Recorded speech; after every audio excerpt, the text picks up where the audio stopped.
Chapter 1, The 0-Degree Office. The top floor of the Sterling Tower didn't feel like an office, it felt like a refrigerator. The air was kept at a precise 66 degrees, and the decor was a minimalist's nightmare of steel, glass, and white marble. Caleb Sterling, the 35-year-old CEO of Sterling Global, sat behind a desk carved from a single slab of obsidian.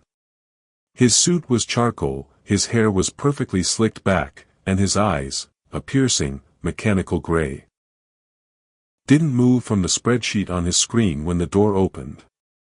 He was known in the American business world as the Glacier. He didn't raise his voice, he didn't laugh, and he certainly didn't feel.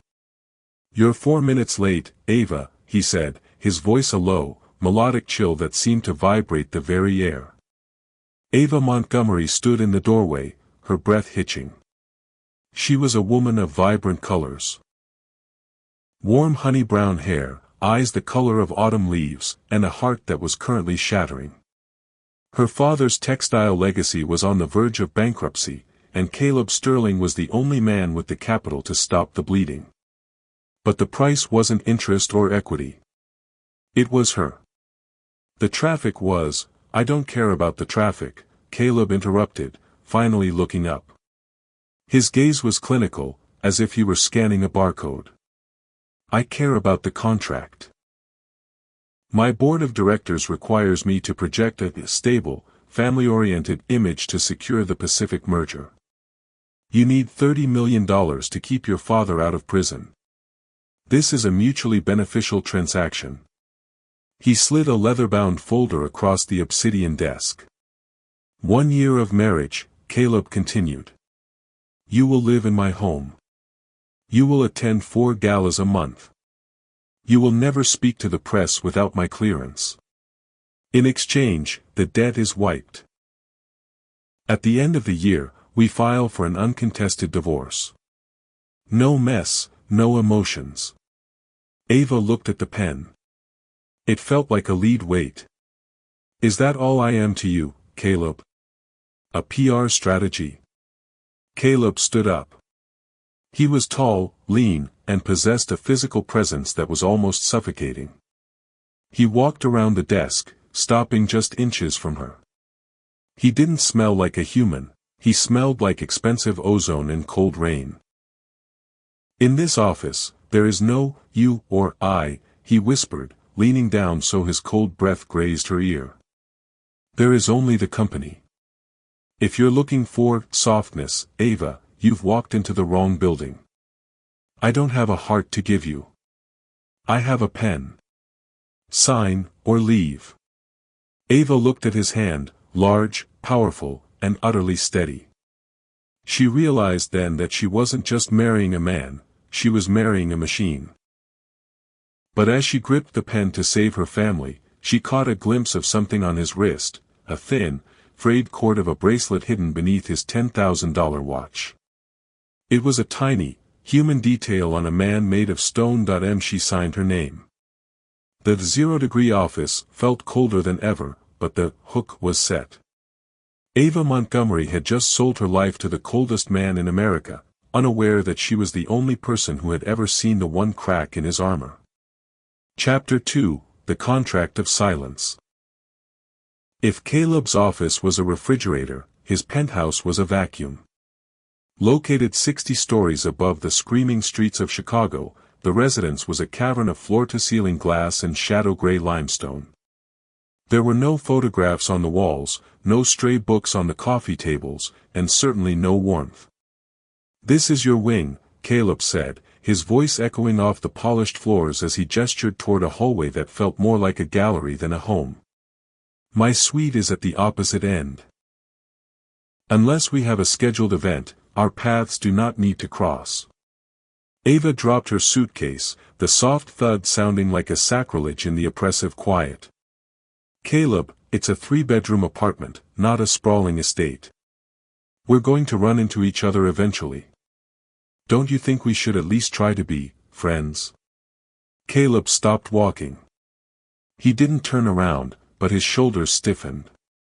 "Friendship implies a social contract I have no interest in fulfilling. I have provided you with a staffless kitchen, an autonomous security system, and a black titanium credit card for your personal needs. Consider this a high-end residency, not a partnership. He turned then, his face as unreadable as a blank screen. And one more thing, Ava. There is a room at the end of my hallway. The door is locked with a biometric scanner. You are never to enter it. You are never to ask about it. If you breach that room, the contract is void, and your father's debt is reinstated instantly. The threat was delivered with such clinical coldness that Ava felt a physical chill.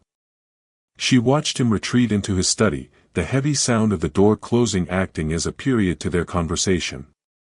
As the days bled into the first week, the contract of silence became a grueling reality. Caleb lived like a ghost. He left for the office at 5 a.m. and returned after midnight. When they did eat together, a requirement for the synergy reports his board demanded, he sat behind a tablet, scrolling through international market data, never once asking how she spent her day. But silence has a way of amplifying small sounds. One night, unable to sleep in the sterile perfection of her room, Ava wandered toward the kitchen for a glass of water. She stopped when she heard a sound that didn't belong in the sterling penthouse, a soft, rhythmic thumping. She followed the sound toward the gym. Through the glass door, she saw Caleb. He wasn't the polished CEO now. He was in a gray t-shirt soaked with sweat, his knuckles wrapped in white tape, punishing a heavy bag with a ferocity that bordered on desperation. His movements weren't calculated, they were raw. He didn't see her. He was focused on the bag, his breath coming in jagged, pained gasps. For a split second, the glacier was gone, replaced by a man who looked like he was trying to outrun his own shadow. Ava stayed in the shadows, her heart racing. This was the hidden softness she was looking for, not a gentle heart, but a wounded soul that used coldness as a shield. Suddenly, Caleb stopped. He leaned his forehead against the heavy bag, his chest heaving. He reached up and touched the frayed cord bracelet on his wrist, the one he hid under his watch. His expression wasn't cold. It was haunted. The conflict was now clear. Caleb Sterling wasn't born of ice, he had frozen himself on purpose. And as Ava retreated to her wing, she realized that breaking the contract of silence wouldn't just be a breach of a legal document, it would be an act of war against the man who had worked so hard to disappear. Chapter 3, Cracks in the Glacier. The storm that hit Chicago on Tuesday night was a realistic monster. A Great Lakes gale that rattled the glass of the Sterling Tower until it hummed like a tuning fork. At 8 p.m., the city's power grid groaned and died. The penthouse plummeted into a darkness so absolute it felt physical. Ava was in the library, clutching a book she couldn't see, when the backup generators failed to kick in. The high-tech security system emitted a final, mournful beep before the contract of silence was reinforced by total isolation. Ava? The voice came from the hallway. It wasn't the CEO's commanding bark, it was lower, tinged with a rare note of uncertainty. A second later, a beam of light cut through the dark. Caleb stood there, holding a heavy industrial flashlight. In the stark, upward glow, his features looked less like marble and more like a man. The building's main transformer blew. The backup system is fried, he said, his breath hitching slightly. Stay where you are. I'll bring the emergency supplies. 20 minutes later, they were sitting on the floor of the living room, surrounded by a circle of flickering beeswax candles. It was the most fascinating sight Ava had seen, the most powerful man in the city, sitting cross-legged on an expensive rug, peeling the foil off a box of emergency protein bars. The board would have a heart attack if they saw you like this, Ava said, trying to lighten the conflicting tension. Caleb didn't smile, but the corners of his mouth twitched. The board thinks I'm a machine that runs on lithium and data. They forget that even machines need a battery. In the soft, warm light of the candles, the glacier was melting. The shadows hid the sharp edges of his charcoal suit, making him look younger, vulnerable. Ava watched him, her curiosity finally outweighing her fear. "Caleb," she whispered. "Why do you stay in the dark? Even when the power is on, you live like you're hiding. Is it because of the room at the end of the hall?" The air in the room instantly dropped 10 degrees. Caleb's hand, reaching for a bottle of water, froze. The hidden softness was gone, replaced by a defensive wall. "I told you never to speak of that," he said, his voice returning to its mechanical chill. "We're married, Caleb. Even if it's a lie. I'm the only person in the world who sees you when the lights go out. You can't keep every door locked." Caleb looked at her then, and for the first time, his gray eyes weren't scanning her. They were pleading. "Some doors are locked for a reason, Ava. My father didn't just leave me this company, he left me a blueprint for survival. Rule number 1, emotions are a luxury. Rule number 2, vulnerability is a death sentence. And rule number 3? Rule number 3, Caleb said, leaning closer until the candlelight reflected in his pupils, is that if you let someone in, they'll eventually find a way to leave.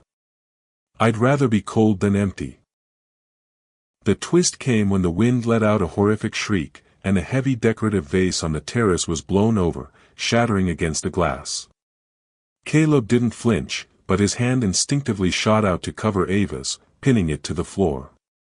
His grip was tight, his knuckles white. He wasn't protecting her.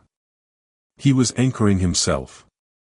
"You're shaking," Ava whispered, turning her hand over to lace her fingers with his. Caleb didn't pull away. For 5 long minutes, they sat in the dark, hands intertwined, the silence no longer a contract but a bridge. The crack in the glacier had widened into a canyon. But as the power suddenly hummed back to life, flooding the room with artificial, blinding white light, Caleb snatched his hand back as if he had been burned. "The lights are on," he said, standing up and smoothing his shirt. "Go to bed, Ava. Forget tonight happened." He walked away, but he left the flashlight behind. And Ava realized that while he was back to being a CEO, he had forgotten to hide the fact that he was terrified of the dark. Chapter 4, The Shadow of the Board. The morning after the blackout, the glacier was back, thicker and more impenetrable than ever. Caleb was gone before the sun hit the skyscrapers, leaving behind nothing but a cold cup of espresso and a stack of legal briefs for Ava to review for their upcoming gala appearance. But the realistic danger didn't come from the boardroom.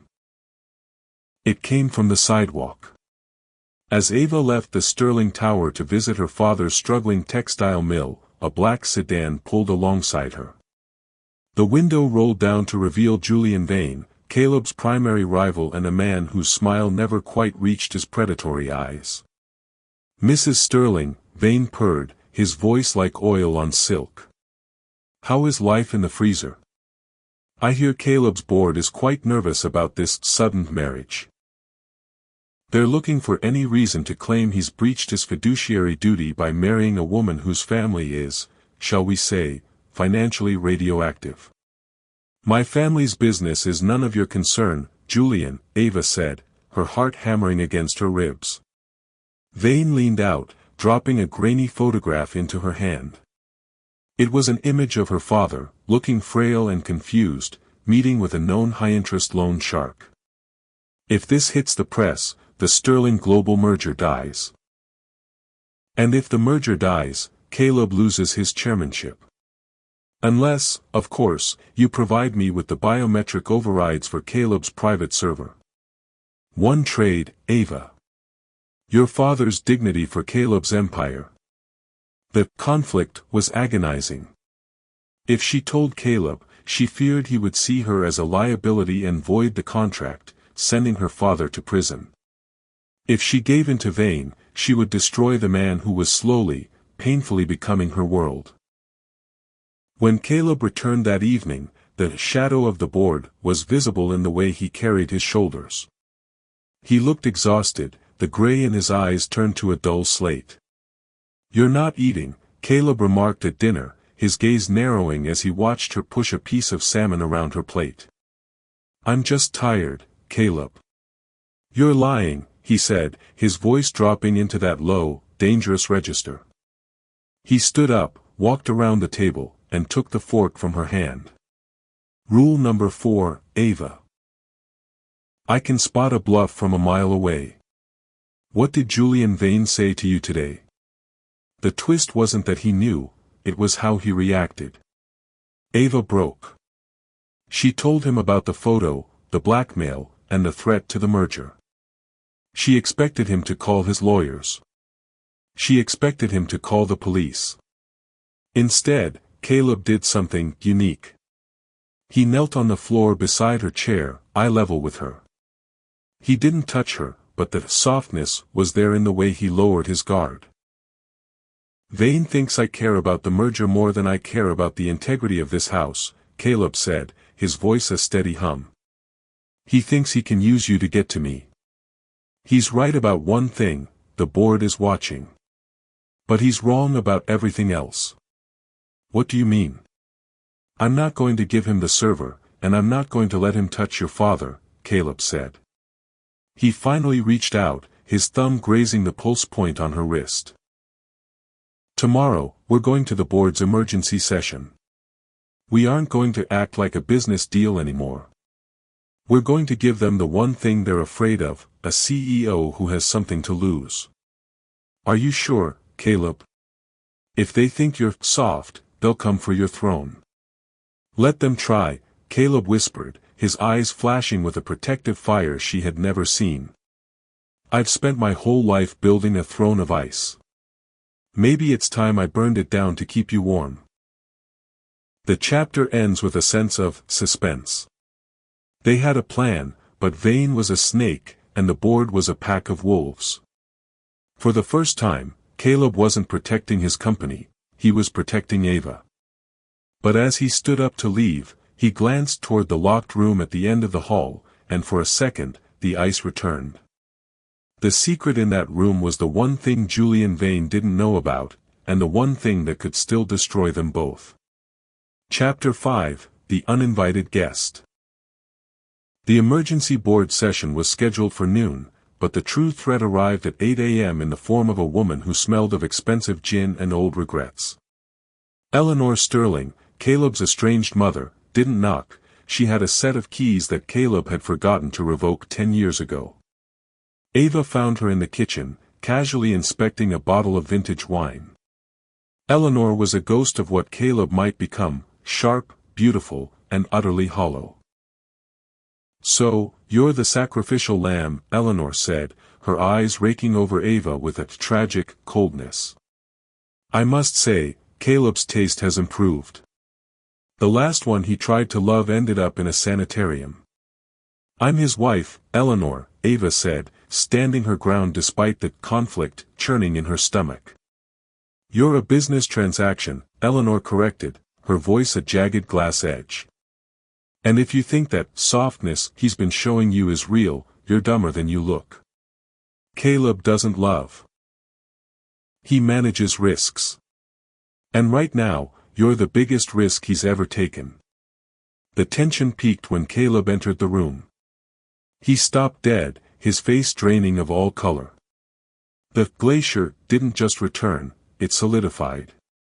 "Get out, mother." "Not until I get my allowance, Caleb. Julian Vane approached me. He offered me quite a sum to talk to the press about what happened in the Blue Room when you were 12. About why your father really built that biometric lock." The uninvited guest wasn't just there for money, she was there to exhume a skeleton. Ava watched the two of them, the CEO and the woman who broke him, and realized the unique tragedy of Caleb's life. His coldness wasn't a choice, it was a survival suit designed to protect him from the very person who gave him life. "I've already handled Vane," Caleb said, his voice trembling with a suppressed rage. And I've handled the board. You have no leverage here. Don't I? Eleanor smirked, glancing toward the locked door at the end of the hall. Does she know what's in there, Caleb? Does she know that you're just like your father? That you keep your treasures locked away because you're too afraid they'll see who you really are? Leave, Caleb whispered, the word sounding like a death sentence. When Eleanor finally swirled out of the penthouse, the silence she left behind was suffocating. Caleb stood by the counter, his knuckles white as he gripped the marble. He looked like he was vibrating with a captivating intensity. Caleb. Ava started, reaching out. Don't, he snapped, flinching away from her touch. She's right about one thing, Ava. I am a risk. I've brought you into a house built on a foundation of rot. You should take the money I've already put in your father's account and go. Vane won't follow you if I'm not the prize. The twist was his self-sacrifice. He was willing to lose her to save her from his own past. I'm not leaving, Caleb, Ava said, her voice a steady anchor in his storm. I don't care about the blue room or your mother or the board. I signed a contract for a year, but I'm staying for the man who protected me yesterday. You can't freeze me out anymore. I've seen the fire. Caleb looking at the locked door, then back at Ava. For the first time, he didn't pull away. He walked over and rested his forehead against hers, a fascinating display of raw, silent vulnerability. He was still terrified, but for the first time in his life, he wasn't alone in the cold. Chapter 6, A Midnight Vulnerability. The board meeting had been a bloodbath. Caleb had managed to stare down the directors and Julian Vane, his icy exterior holding just long enough to secure a stay of execution for the merger. But by the time they returned to the penthouse at midnight, the glacier was shattering. As the elevator doors opened, Caleb stumbled. His breathing was shallow, a harsh, rattling sound that filled the sterile hallway. Caleb. Ava caught his arm, shocked by the heat radiating through his suit jacket. He wasn't cold anymore, he was burning with a fever brought on by sheer, physical exhaustion and the psychological toll of his mother's visit. I'm fine, he wheezed, but his knees buckled. Ava managed to guide him to the sofa, where he collapsed, his gray eyes unfocused and glazed. This was the realistic side of being a titan of industry. The body didn't care about stock prices or iron wills, it eventually demanded its due. Ava ignored his weak protests, stripping off his heavy blazer and loosening his tie. She brought a basin of cool water and a cloth, sitting on the floor beside him just as she had during the blackout. As she bathed his forehead, Caleb began to drift in and out of a restless, feverish sleep. He started to mutter words that were tragic and fragmented. I couldn't fix it, the glass. Dad, please. His hand flew to his wrist, clutching the frayed cord bracelet so hard his knuckles turned white. In his delirium, the CEO was gone, replaced by the 12-year-old boy Eleanor had mocked.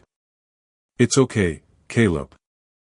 You're safe, Ava whispered, her heart aching at the conflicting sight of this powerful man reduced to a state of raw, unadulterated pain. Around 3 a.m., Caleb's hand fell limp from his side. As he shifted, a small, silver key on a chain slipped out from beneath his shirt, something he usually kept hidden against his skin. Ava froze. It wasn't a biometric scanner, the scanner on the blue room must have been a deterrent for the staff. The real way in was this key. The conflict was agonizing. He had told her that entering that room would void everything. It was the ultimate suspense moment. But looking at his pained face, she realized she couldn't help him if she didn't know what he was protecting. She took the key. She walked to the end of the hallway. The biometric light glowed red, but she saw the small, hidden manual override beneath the plate. She inserted the key and turned it. The door groaned open. Ava expected a vault of money, or perhaps evidence of his father's crimes. Instead, she found the unique truth. The room was a mess of color. It was an art studio. The walls were covered in vibrant, chaotic, and breathtaking oil paintings, all signed by Caleb. There were no spreadsheets here. There was life. But in the center of the room sat a large canvas covered in a black cloth, and on the floor lay the remains of a shattered violin. "You weren't supposed to see," a voice rasped from the doorway. Ava spun around. Caleb was leaning against the doorframe, pale and shaking, his eyes filled with a captivating mix of shame and despair. "This is the softness, isn't it?" Ava asked, gesturing to the beautiful, passionate art. "This is what you've been hiding." "My father called it a weakness," Caleb said, his voice cracking. "He told me that if the world saw the artist, they would devour the CEO. He made me watch him break that violin, Ava. He told me that every time I felt something, I lost a piece of my empire." Caleb standing among his hidden colors, the glacier, completely gone. He wasn't a machine, he was a masterpiece that had been painted over with gray. And as Ava stepped toward him, she realized that the midnight vulnerability hadn't just exposed his secret, it had given her the map to his heart. Chapter 7, The Softness Revealed. The air in the blue room felt different. It was thick with the scent of linseed oil, turpentine, and a decade of suppressed emotion. For Caleb, standing in this room with Ava was like standing naked in the middle of a blizzard. The glacier hadn't just cracked, the dam had burst. "My father used to say that color was a distraction from the bottom line," Caleb whispered, his voice still ragged from the fever. He walked toward the center canvas, his fingers trembling as he gripped the black cloth. He wanted a shark. He wanted someone who could fire 1,000 people without blinking. "So, I gave him that person. But I kept this." With a sudden, decisive motion, he pulled the cloth away. Ava gasped. It was a portrait, but not of a person. It was a painting of the Chicago skyline at dusk, rendered in violent violets, bruised oranges, and a gold so bright it looked like it was burning. It was the city as seen by someone who felt everything. The loneliness, the power, and the terrifying beauty of being at the top. "Caleb, this is incredible," Ava said, stepping closer. "You didn't hide this because it was a weakness. You hid it because it was too honest." Caleb turned to her, the realistic exhaustion in his eyes replaced by a raw, captivating intensity. "Being honest is a death sentence in my world, Ava. But when I'm with you, the gray doesn't feel like enough anymore." The steamy tension that had been simmering beneath their cold contracts finally boiled over. It wasn't the calculated move of a CEO, it was the desperate reach of a man who had been starving for warmth. Caleb crossed the small space between them, his hands, stained with a smudge of old blue paint from a stray tube, cupping her face. His kiss was a revelation. It tasted of the fever he was fighting and the fire he had been hiding. It was unique and fierce, a collision of his rigid control and the chaotic passion on the walls around them. Ava melted into him, her hands sliding beneath his shirt to feel the frantic beat of a heart he had claimed didn't exist. They moved together with a fascinating urgency, leaving the sterile limestone of the penthouse behind for the splattered wooden floors of his secret sanctuary. Amidst the easels and the half-finished dreams, Caleb showed her the hidden softness he had guarded so fiercely. Every touch was an apology for the coldness, every breath a promise to stop hiding. "I don't want the year to end," Caleb breathed against her skin, the conflict of their arrangement finally dissolving. "I don't want the divorce, Ava. I don't want the silence." "Then don't go back to the ice," she whispered. But as the morning sun began to creep through the skylight, the suspense returned. Caleb's phone, discarded near the door, began to vibrate incessantly. It was a high-priority alert from his head of security. The realistic world was clawing its way back in. Caleb pulled away, his face hardening as he read the message. Vane. He didn't just go after the board. He found the source of your father's debt. He bought the textile mill's predatory loans, Ava. He's not just trying to take the company anymore. He's trying to take your home, the beautiful glow of their breakthrough being eclipsed by a cold, sharp reality. They had found the softness, but now Caleb would have to use every bit of his glacier persona to fight a war that had just become deeply, dangerously personal. Chapter 8, The Betrayal. The warmth of the blue room evaporated the moment Caleb stepped back into his charcoal suit. The transition was realistic and jarring. The artist was tucked away, and the glacier was back on the front lines. Julian Vane had moved faster than they anticipated, and the threat to Ava's father was no longer a shadow, it was a noose. I have to go to the mill, Ava said, her voice trembling as she watched Caleb check his encrypted phone. If Vane owns the loans, he can lock the doors today. My father is still in that building, Caleb. He won't understand what's happening. You aren't going alone, Caleb said, but his eyes were fixed on a string of data. I've frozen Vane's secondary accounts, but he's getting information from somewhere inside our circle. He knew exactly which shell company held your father's debt. That wasn't a lucky guess, Ava. That was a leak. The suspense reached a breaking point when they arrived at the Montgomery textile mill. The old brick building stood as a tragic monument to a fading era. But standing out front wasn't Julian Vane. It was Marcus, Ava's cousin, and the man who had been acting as her father's accountant for years.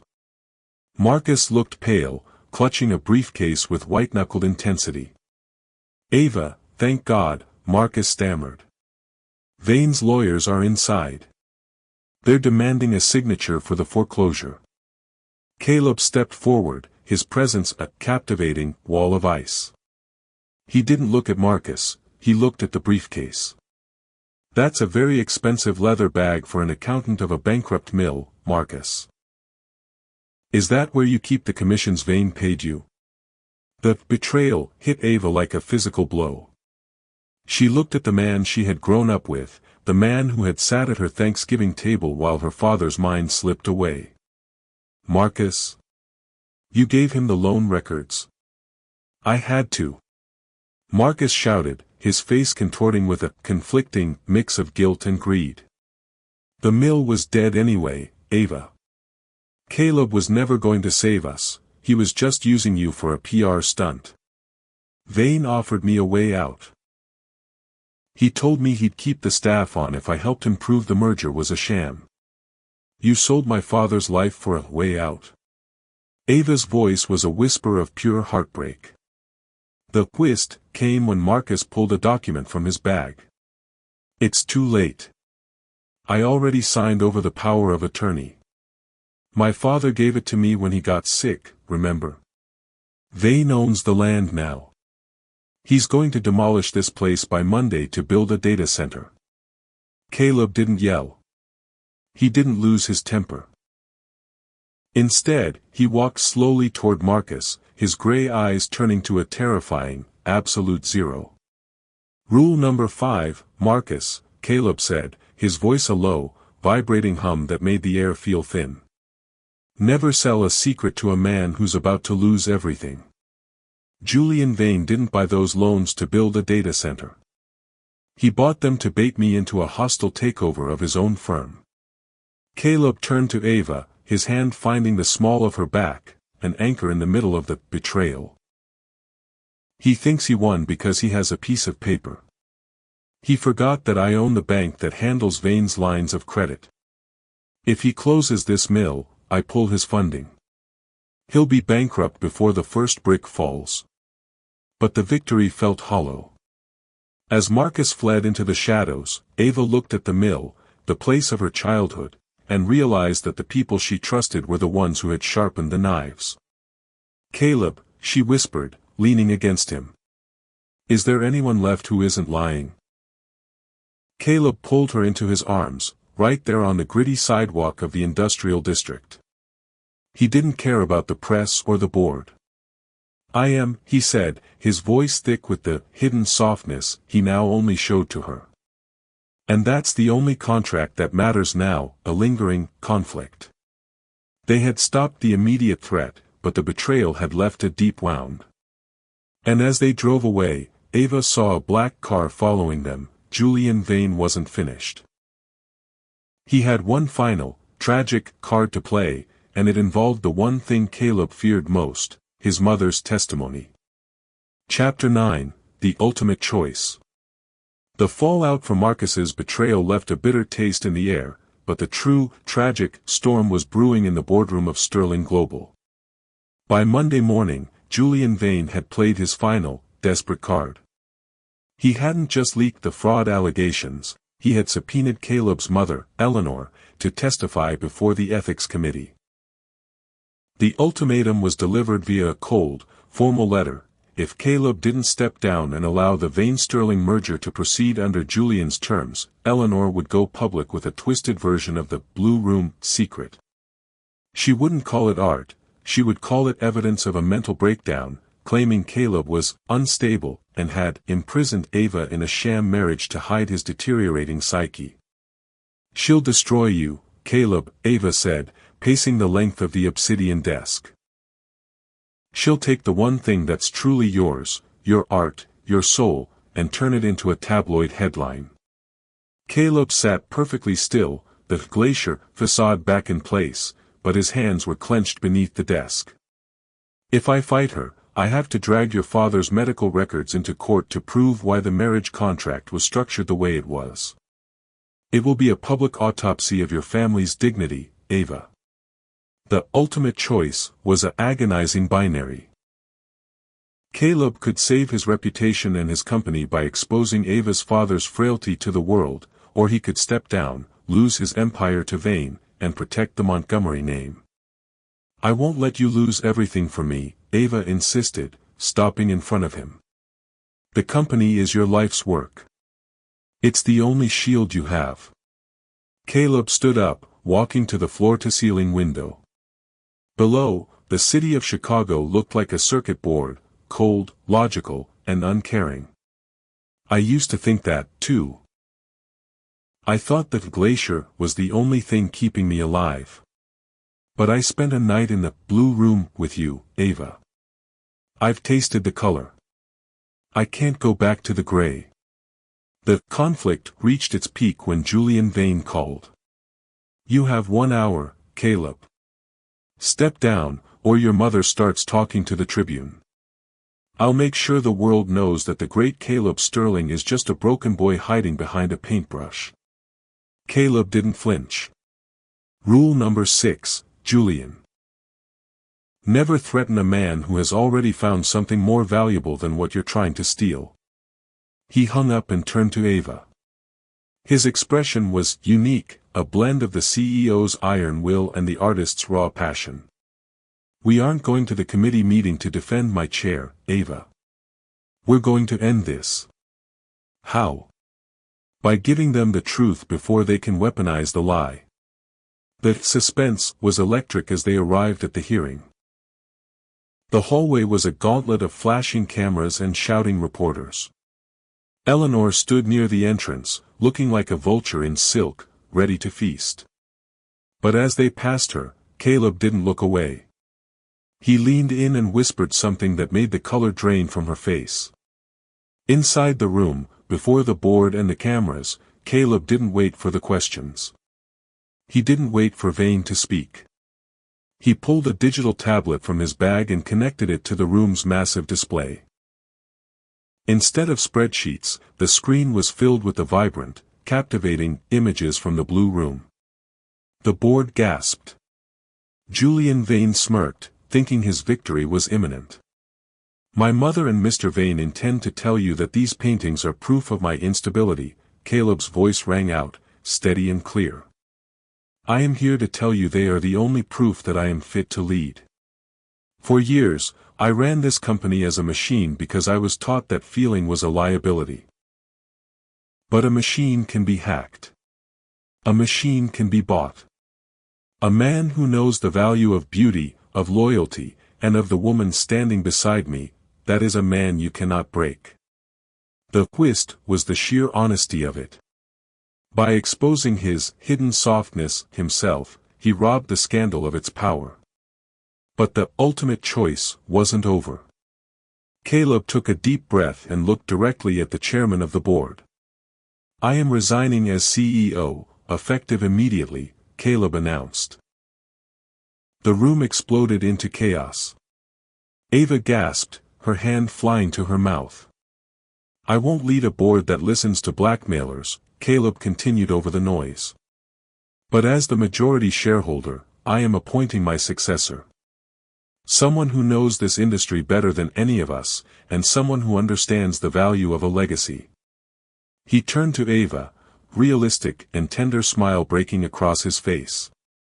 Ava Montgomery Sterling has the vision to lead the Montgomery division and the Sterling assets. I'm stepping away from the office to go back to the studio. Julian Vane, you wanted the throne. You're looking at the wrong person. Julian Vane's face purple with rage as he realizes he has no leverage over a man who has just walked away from the very thing Vane wanted to steal. Caleb had made his choice. He had sacrificed his crown to keep his soul, and the woman who had helped him find it. Chapter 10, The Climax, The Frozen Heart Melts. The resignation had sent shockwaves through the city, but the true climax didn't happen in the boardroom. It happened in the quiet, echoing halls of the Sterling Tower after the cameras had gone dark. Caleb and Ava were packing the final items from the obsidian desk when the heavy doors swung open. Julian Vane walked in, but he wasn't the polished executive anymore. His tie was crooked, his eyes bloodshot, and he held a heavy, manila envelope like a weapon. Behind him stood two burly men in nondescript suits, private security who looked more like enforcers. You think you're clever, don't you, Caleb? Vane spat, his voice trembling with a realistic edge of madness. You think you can just walk away and leave me with a board that hates me and a company that's hemorrhaging value because of your confession? The value is in the assets, Julian, not my ego, Caleb said, stepping instinctively in front of Ava. The glacier was gone, but the protective steel remained. Go home. It's over. It's not over until I get what I was promised. Vane shrieked. He threw the envelope onto the desk. Inside were the original deeds to the Montgomery textile mill. I'm not just closing the mill, Caleb. I've filed for an emergency demolition permit for tomorrow morning. Your father-in-law is still in that assisted living wing adjacent to the factory, isn't he? It would be a tragic accident if the power lines were cut tonight. The suspense turned into a cold, visceral terror. Vane wasn't playing a business game anymore, he was committing a crime of passion. You touch a hair on his head, and I'll bury you, Caleb growled, his voice a low, vibrating threat. With what? You have no title. No authority, Vane sneered, nodding to his enforcers. Get them out of here. And make sure Mr. Sterling has a slip on his way to the elevator. I want him incapacitated until the bulldozers are done. The conflict exploded. As the first enforcer lunged, Caleb didn't move like a CEO. He moved like the man Ava had seen in the gym at 2 a.m., raw, fast, and desperate. He sidestepped the first man, using his momentum to shove him into the glass partition. But the second man was larger, and he caught Caleb with a heavy blow to the ribs that sent him sprawling across the marble floor. Caleb! Ava screamed, reaching for the heavy obsidian paperweight on the desk. Stay back, Ava!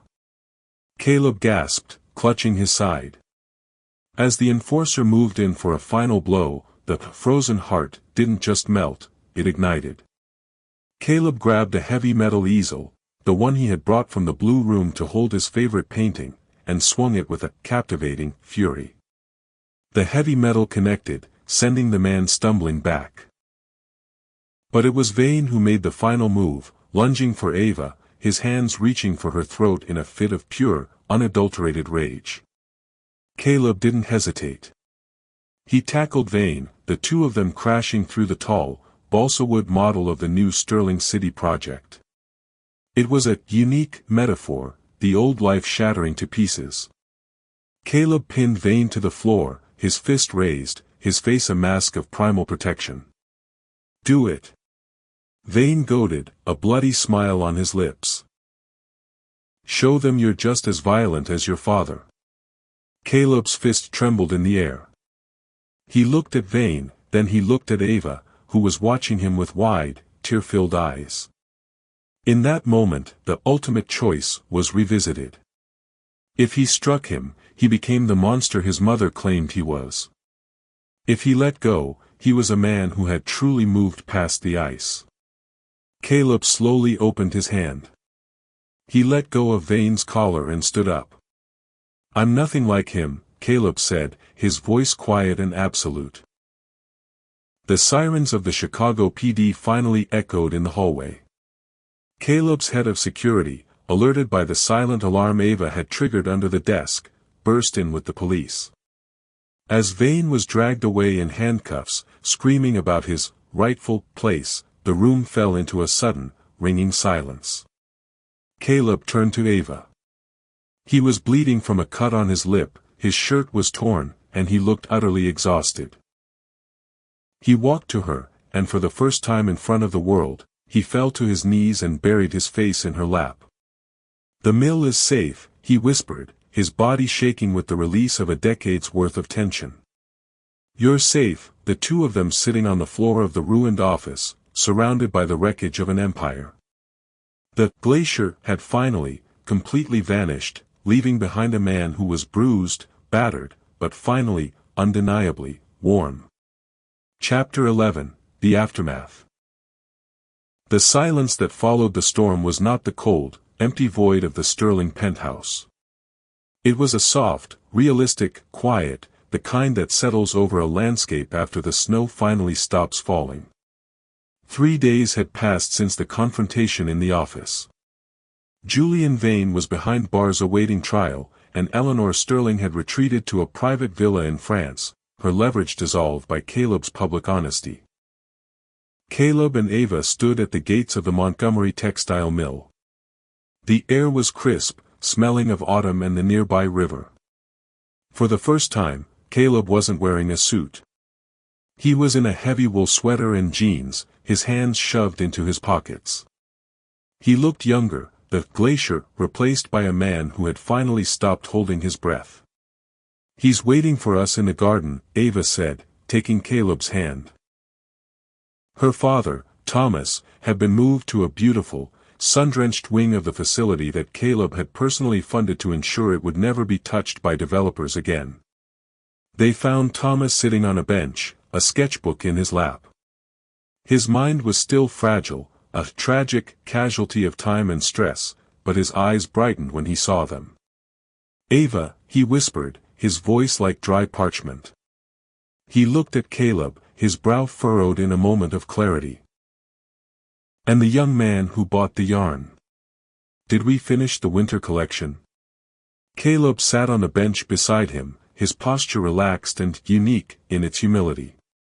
"We did, Thomas. The mill is staying open. We're going to pivot to high-end, organic fabrics. Your legacy is safe." Thomas smiled, a slow, peaceful expression that made Ava's eyes sting with tears. "Good. The world needs more color. It's too gray out there sometimes." As they walked back to the car, the conflict of the past weeks felt like a fever dream. The $30 million debt was gone, but so was the empire Caleb had spent his life building. He was no longer the CEO of Sterling Global, he was just Caleb. "Do you regret it?" Ava asked as they drove back toward the city. "Giving it all up? You could have fought the board and stayed." Caleb pulled the car over to the side of the road, overlooking the lake. He turned to her, the fascinating light of the afternoon sun catching the gray in his eyes, which now looked more like silver than steel. "I spent 20 years building a cage out of gold and glass," he said, reaching out to tuck a stray lock of hair behind her ear. "I thought if I was powerful enough, I'd be safe.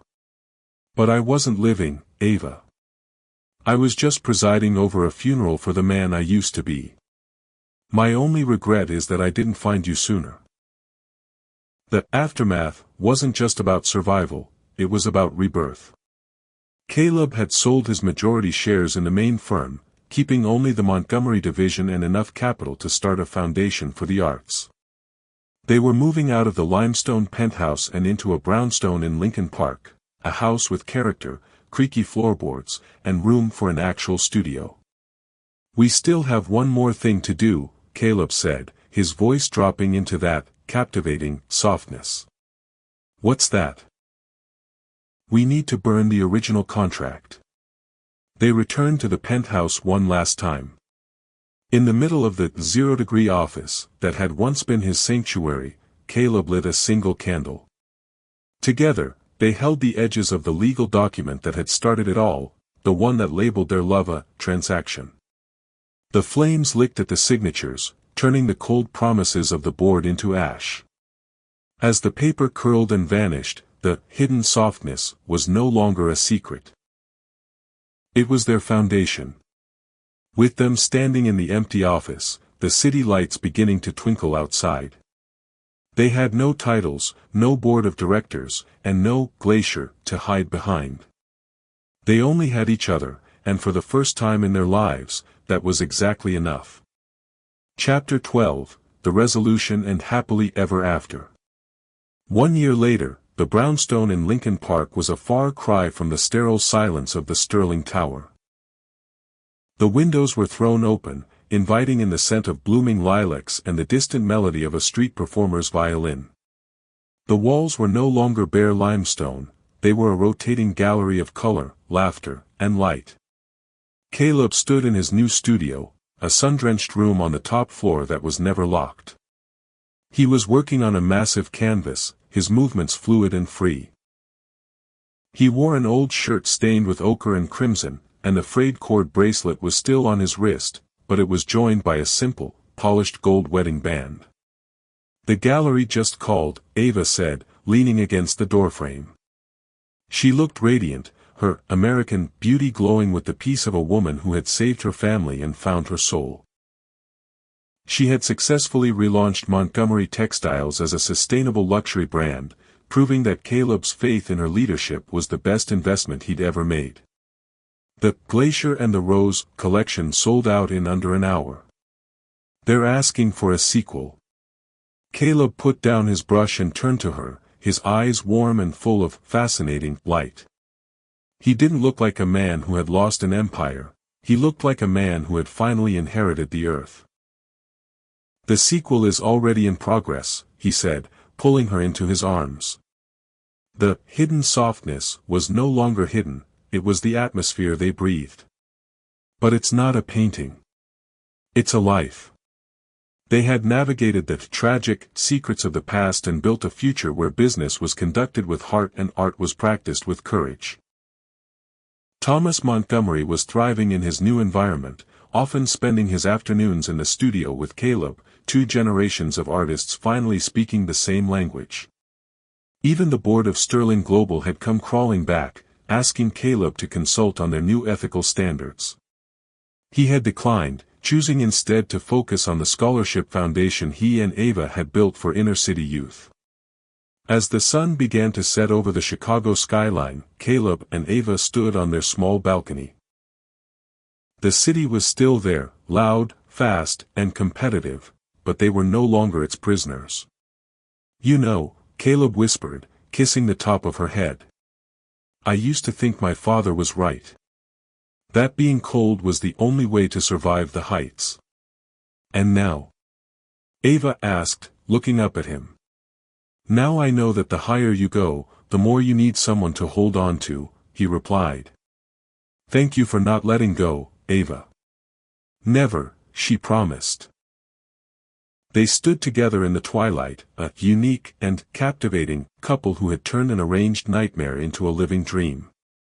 The cold CEO was gone, and in his place was a man who knew that the greatest power in the world wasn't a bank account, it was the softness of the hand holding his. Thank you for joining us. We hope this journey through the ice and into the heart has been as captivating for you as it was for us. Jack and Ava's story reminds us that even the most frozen hearts are just waiting for the right person to bring the spring. Now, we want to hear from you. What was your favorite hidden softness moment? Do you think Caleb made the right choice by resigning to protect his art and Ava's father? Let's discuss in the comments below. If you love this unique and steamy romance, please like this video, share it with your friends, and subscribe to our channel for more high-stakes, realistic audiobooks. Hit that notification bell so you're the first to hear our next 2026 release. Until next time, keep looking for the color in a world of gray.